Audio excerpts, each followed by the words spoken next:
بسم اللہ الرحمن الرحیم۔ السلام علیکم۔ میں اپنے آج کے موضوع کے ساتھ آپ کے سامنے ہوں۔ اس وقت جو ہے وہ میرے پاس دو طرح کے جو ہیں وہ سوال آئے ہوئے ہیں۔ اس کے لیے مجھے کل جو ہے وہ کہا گیا تھا کہ پلیز آپ اس بارے میں بھی ذرا تھوڑا سا ہمیں بتائیں اور حدیث کے حوالے سے بتائیں، تو میں یہاں پہ صحیح مسلم اور سنن ابو داؤد کا جو ہے وہ حوالہ دوں گی۔ سب سے پہلا سوال یہ ہے کہ تعویذ گنڈوں پر اعتبار کرنا چاہیے؟ کیا تعویذ پہننے چاہیے؟ تعویذ کو گلے میں ڈالنا اس کی حقیقت کیا ہے؟ اور دوسرا موضوع جس کے لیے مجھے ایک بہت ہی پیاری بہن ہے جنہوں نے کہا ہے کہ ستاروں کے ذریعے حال احوال یا مستقبل کا پتہ چلانا کیا یہ جائز کام ہے؟ تو سب سے پہلے تو میں اپنے پہلے موضوع کی طرف آؤں گی، وہ یہ ہے کہ تعویذ یا زائچہ بنوانا یا گلے میں تعویذ کا استعمال کرنا، ہاتھوں میں دھاگے باندھنا، کیا یہ اسلام میں جائز ہے؟ اس سلسلے میں قرآن کی آخری 2 آیات کی تفسیر اگر پڑھیں تو پتہ چلتا ہے کہ تعویذ اور جادو اور یہ سب کچھ جو ہے یہ ہمارے رسول اللہ صلی اللہ علیہ وسلم پر بھی ہوا تھا۔ جب آپ صلی اللہ علیہ وسلم مدینہ تشریف لے گئے تو کچھ یہودی عورتوں نے حسد کی وجہ سے آپ صلی اللہ علیہ وسلم کی سر کے بال جو کنگھی کرتے ہوئے ٹوٹ گئے تھے ان کو 11 گرہ باندھ کر کسی اندھے کنویں میں پھینک دیا، اور وہاں وہ اندھے کنویں میں ایک پتھر کے نیچے پھینکا ہوا تھا۔ حضرت محمد صلی اللہ علیہ وسلم کو فرشتوں نے خواب میں بتایا۔ آپ صلی اللہ علیہ وسلم نے حضرت علی اور ایک صحابی کو وہاں پر بھیجا، اور وہاں پر جو مقام تھا، جو جگہ تھی، وہاں پر واقعی ایک اندھا کنواں تھا اور اس کے نیچے ایک پتھر تھا، اور اس پتھر کے نیچے سے آپ صلی اللہ علیہ وسلم کے وہ بال مبارک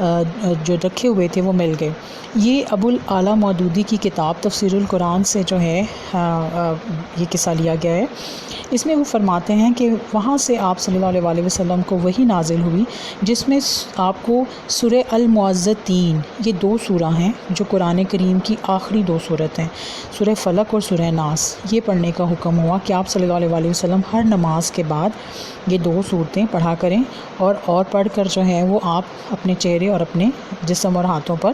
پھیر لیا کریں۔ اب کہا جاتا ہے کہ جب یہ سورہ آپ نے پڑھنا شروع کی تو وہ جو نوٹ تھیں، جو گرہ لگی ہوئی تھیں آپ صلی اللہ علیہ وسلم کے بالوں کی، وہ ایک ایک کر کھل گئیں، کیونکہ یہ 11 گرہ تھیں، اور 11 گرہیں جو تھیں یہ دونوں اگر سورتوں کی آیات دیکھیں تو ایک میں 6 ہیں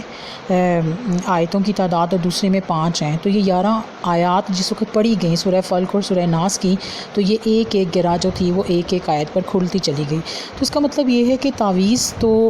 ہمارے اگر ہم دیکھیں تو ہمارے کسی صحابہ نے یا کسی بھی ائمہ کرام کے حوالے سے یہ چیز جو ہے وہ ہمیں ملتی ہے کہ انہوں نے ایسا نہیں کیا۔ تو ہمارے پاس تو اللہ تعالیٰ کا شکر ہے کہ ہمارے پاس نبی پاک صلی اللہ علیہ وسلم کی سنت ہمارے سامنے ہے،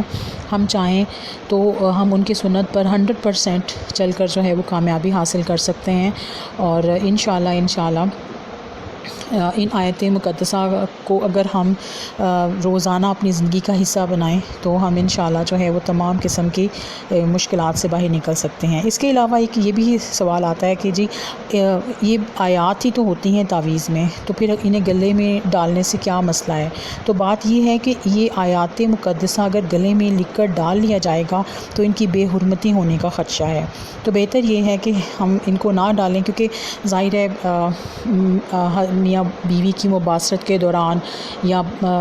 ٹوائلٹ میں آتے جاتے یہ سب کچھ جو ہے یہ ظاہر ہے اس طرح سے، تو یہ اگر آیات لکھی ہوئی ہوں گی گلے میں پڑی ہوئی ہوں گی تو ان کی بے حرمتی ہونے کا خدشہ ہے، تو بہتر یہی ہے کہ ہم ان کو پہننے سے گریز کریں۔ اب دوسرے سوال کی طرف جاتے ہیں کہ کیا ہمیں پامسٹ کے پاس جانا چاہیے اور یہ جو سٹارز ہیں ان کے اوپر یقین رکھنا چاہیے؟ اب اسلام اس بارے میں کیا کہتا ہے؟ اس کا واضح ثبوت صحیح مسلم کی حدیث میں ہے، جو کہ بعد میں سنن ابو داؤد نے بھی اس کو جو ہے وہ مختلف طریقے سے کوٹ کیا ہوا ہے۔ اب صحیح مسلم میں ہے کہ جو کوئی بھی کسی نجومی کے پاس گیا اور اس سے کچھ پوچھا اور پھر اس کی بات پر یقین کیا تو اس کی نماز 40 روز تک قبول نہیں ہوگی۔ یہ میں حوالہ صحیح مسلم کا دے رہی ہوں، اور دوسری جگہ پھر اس بات کو سنن ابو داؤد میں اس طرح سے بیان کیا گیا کہ اگر کوئی قسمت کا حال بتانے والے کے پاس جائے اور جو اس نے بتایا اس پر یقین کرے